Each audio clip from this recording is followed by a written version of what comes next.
I gave you my heart.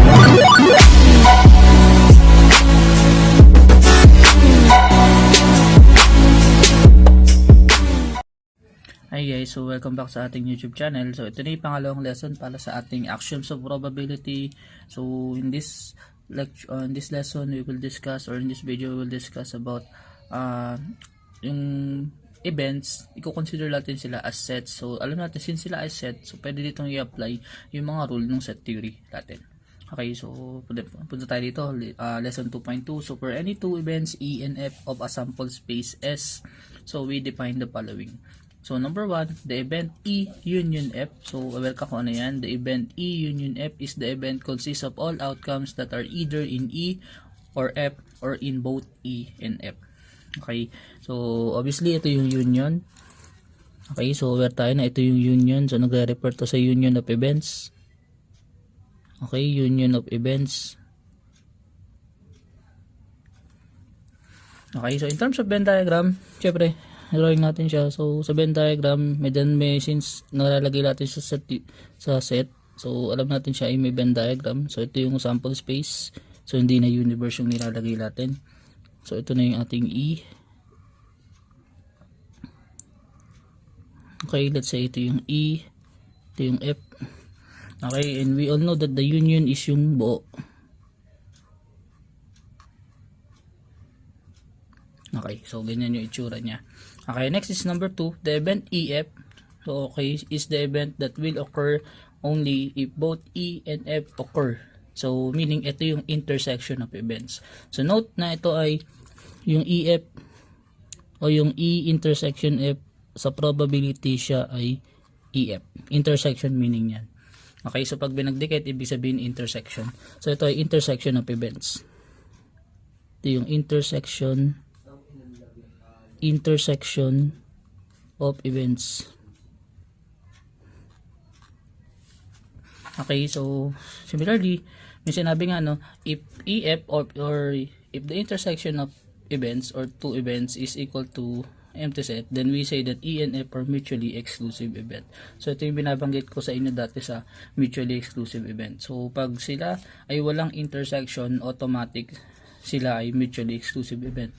Okay, so ito muna yung sulat ko sa Venn diagram. Pag sinulat natin to, yung not mutually exclusive event muna, syempre.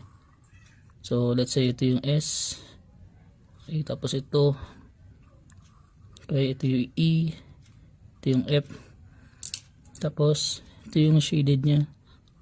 So note na ito yung EF. Ito yung E intersection, E union F. Ito yung E intersection F. So kung gusto mo malaman ano naman itsura ng EF is equal to empty, so obviously naman pag dinrawing, so para magiging itsura nyo syempre ganito, magkahiwalay na bilog something.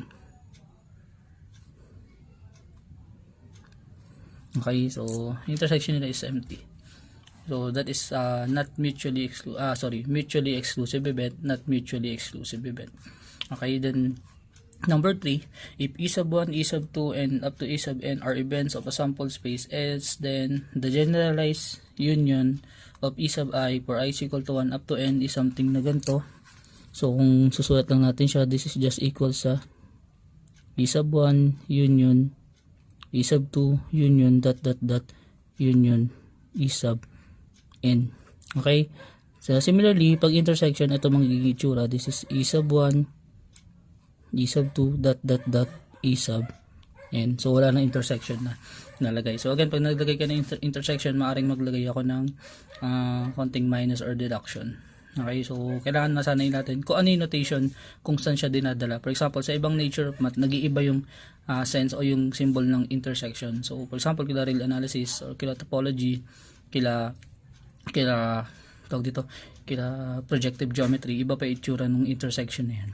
Okay, so number 4, if E is an event, then there is a new event E complement or E prime subset of S. So meaning, alam niyo kung ano yung complement na yan, that is the complement of event. So let's say meron tayo ditong E. Let's say meron tayong E, tapos ito yung S. So para makita mo yung E complement obviously siya yung nasa labas.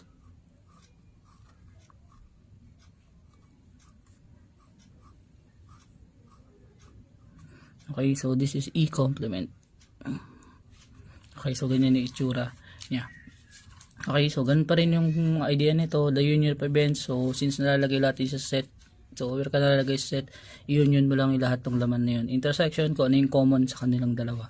Okay, then ito is generalized lang, mas pinarami. Then ito yung complement, aware ka dyan kung ano yung meron sa loob, yung wala sa kanya na nasa loob naman ng sample space ang kukunin. So hindi na ako mag-example dyan kasi nga aware naman na tayo dyan. Okay, so next is the operation of forming unions, intersection, and complements of events obey certain rules similar to set theory rules. So we list a few of these rules. So una is the commutativity or the com. So in terms of for example, unahin natin yung union. So pag union sa com, this is E union F is just equal sa F union E. Okay, in terms of intersection, this is EF is equal to FE. Okay, so yan yung una. So pangalawa, ipat ko na lang. So sa pangalawa natin is associative law. So sa associative law, so intersection tapos union tayo, union sa intersection tayo. Okay, so sa associative law, if we have E union F union G, so nagdagdag ako ng G. This is just equal sa E union F union G.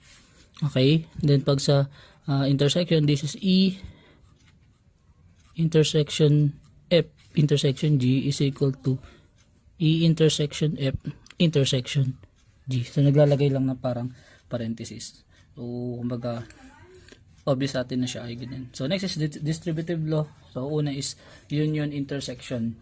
Okay, so union intersection, so paano yun? So if we have E union F tapos G, so okay, so didikit lang siya, that is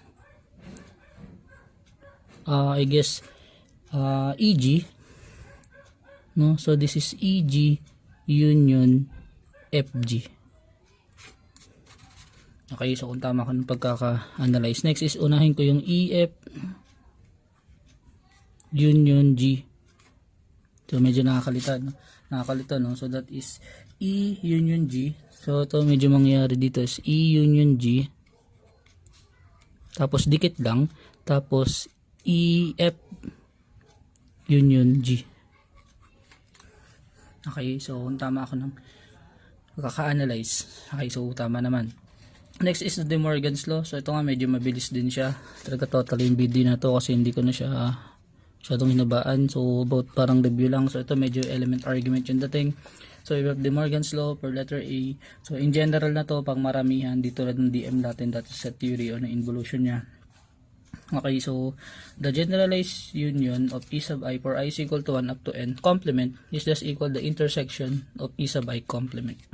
Okay, so ang ipuprove ko is A, yung B is probably nasa exam or problem set. So hindi ko alam kung saan ko ilalagay ito. Okay, so start natin i-prove yung A. So ito yung proof of A. So proof of A. Okay, so we have two parts. So since equal siya, dalawa yung unang part natin. So for case 1, so we need to show that the union of E sub I for I is equal to 1 up to n complement is just a subset nung intersection ng E sub I complement for I is equal to 1 up to n. So yun yung una natin gagawin. So kasi nga yun yung ibig sabihin ng equal sets. Okay, so dito let tayo. So mag-let ako. So let x be an outcome. So by element argument, be an outcome of generalized union of E sub I for I is equal to 1 up to n complement. Okay, kung siya ay outcome yan, this implies that x does not contain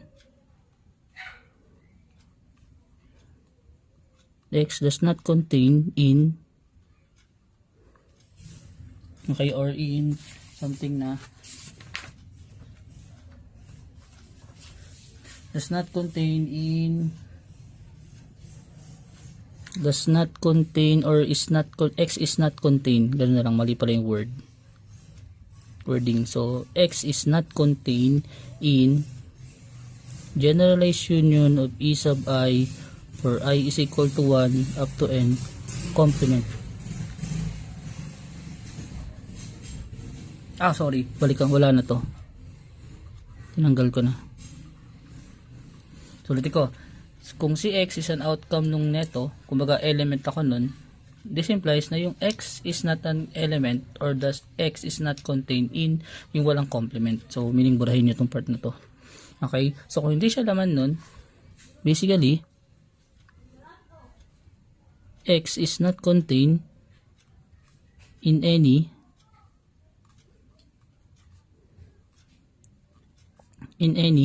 e sub I for I is equal to 1, 2, 3 up to n. So anong nangyayari?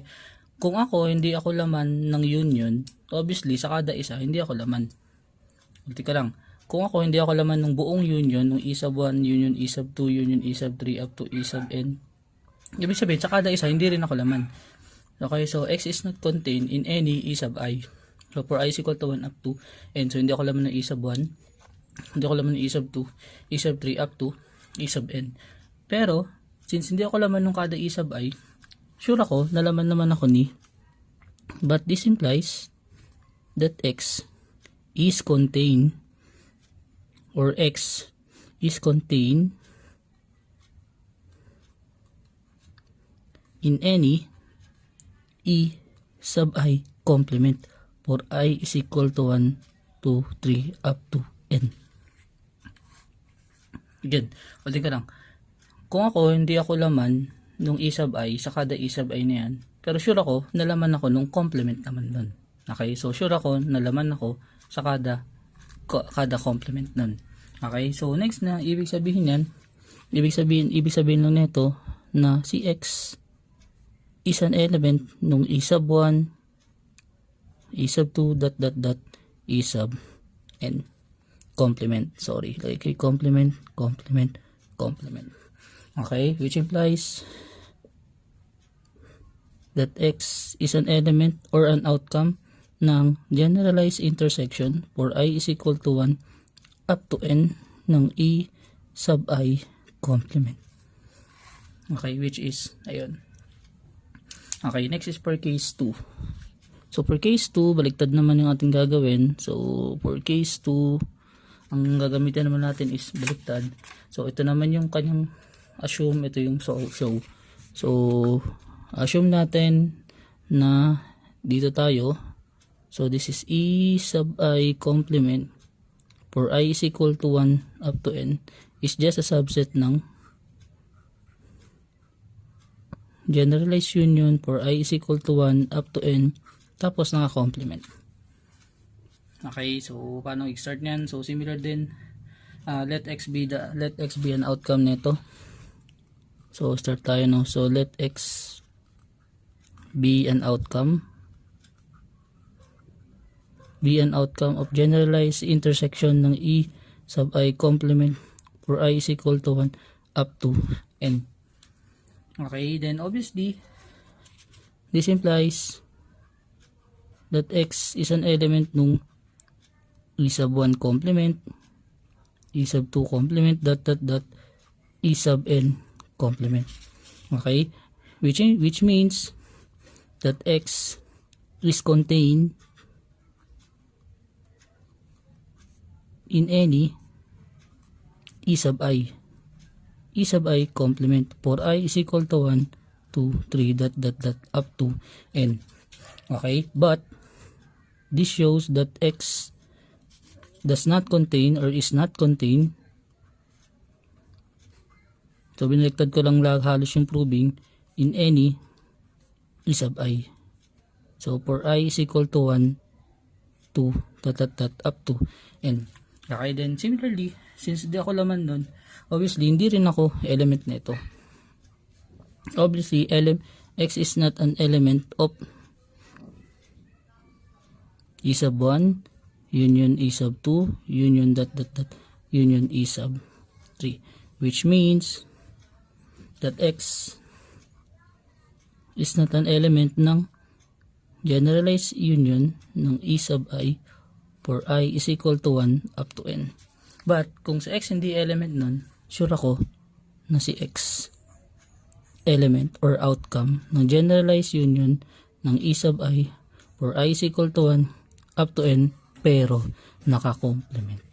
Okay, so in any case, this is done. Okay, so ganun yung application niya medyo sa set theory.